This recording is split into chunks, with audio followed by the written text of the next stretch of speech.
Guys, welcome to माय YouTube channel. आज मैं मेला देखने के लिए आया है, तो आप लोग देखते जाओ।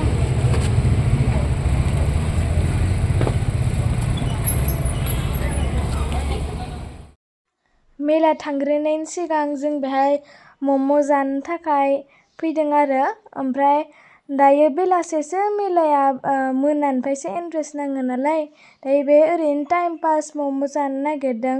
ओमफ्राय बिनि मम'आ बिराद गोथाव जाखायो आरो।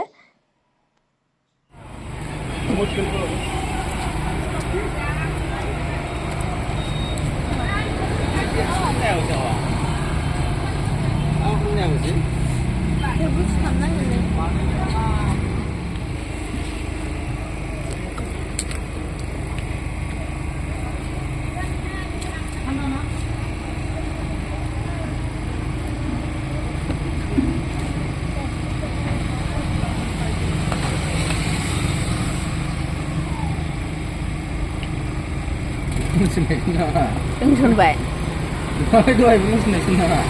रायज्लायसोनाय नङा। रायज्लायसोनाय जा गिबोलायबायलै।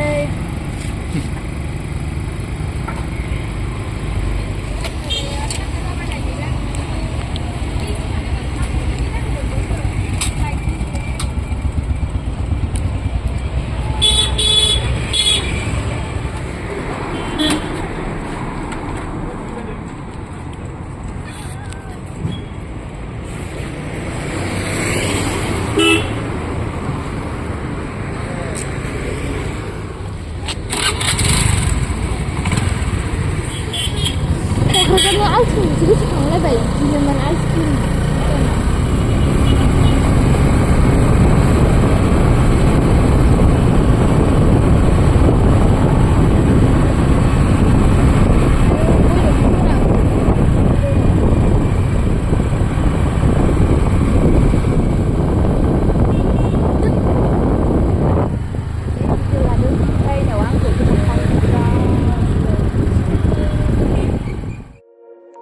नै दायो जोङो मेला सफैबाय आरो ओमफ्राय नै हाबजेननायावनो आसारखौसो नुबोबाय आङो। आरो आसारखौ आं देनजार गोथावबो मोनखायो। आरो बेवहाय अनेकथा आसार दं, नै जलफायबो दं आरो देनजार बुरजा दङ।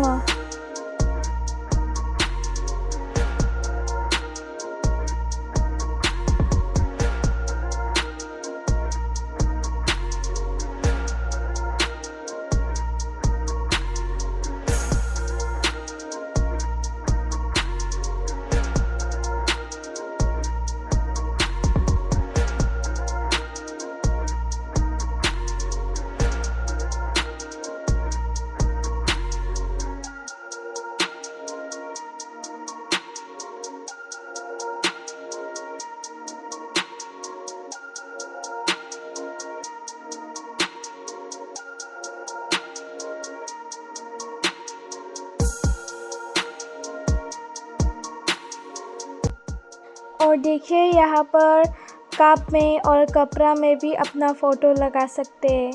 मैं भी सोच रहा हूँ कि मैं भी अपना एक कपड़ा में फ़ोटो लगाएंगे। आप लोग देखते जाओ फ़ोटो कैसा लगाता है।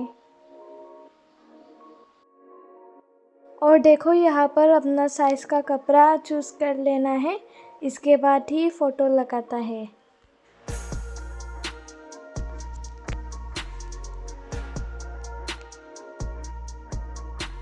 ये देखो कपड़ा में मेरा फ़ोटो लगा दिया है।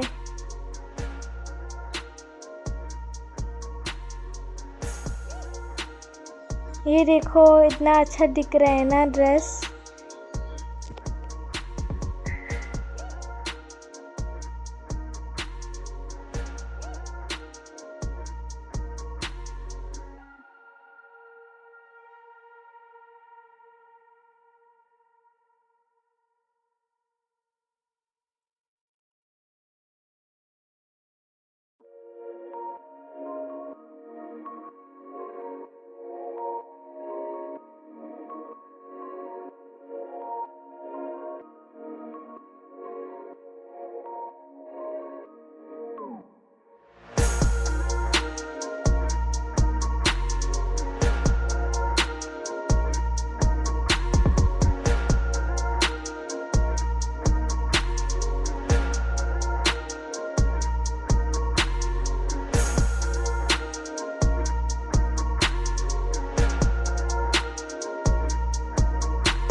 और ये देखो गाइस, ये पंखा है, ये बहुत काम देगा क्योंकि शूटिंग वगैरह में पसीना निकालने से इतना हवा देगा, इतना अच्छा लगता है। और किचन में भी खाना पकाने में हवा देगा, ये हेल्प करेगा। और बहुत सारे कामों में भी, घर में भी लाइट जाने से यूज़ कर सकता है। इसको चार्ज देना पड़ता है।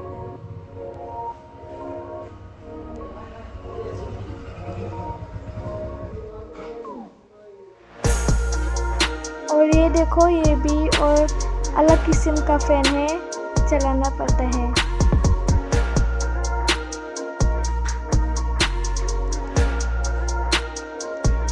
इससे ज़्यादा हवा नहीं आता।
नै जों दायो ट्रेनाव गाखोबाय आरो, ओमफ्राय बेहाय जों जरायनानै थाखानोसै।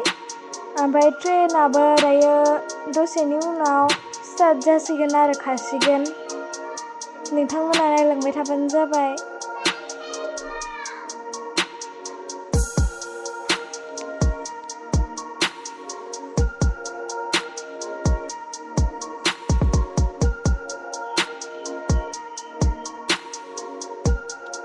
जा इन्ट्रेस्टबो मोनदों ट्रेनाव गाखोनो थाखाय, ओमफ्राय एसे गिदोंबो आरो।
जों मेला नायखांजोब्बाय आरो मोनाबो जाबाय। दायो जों न'आव थांसै। बाय बाय।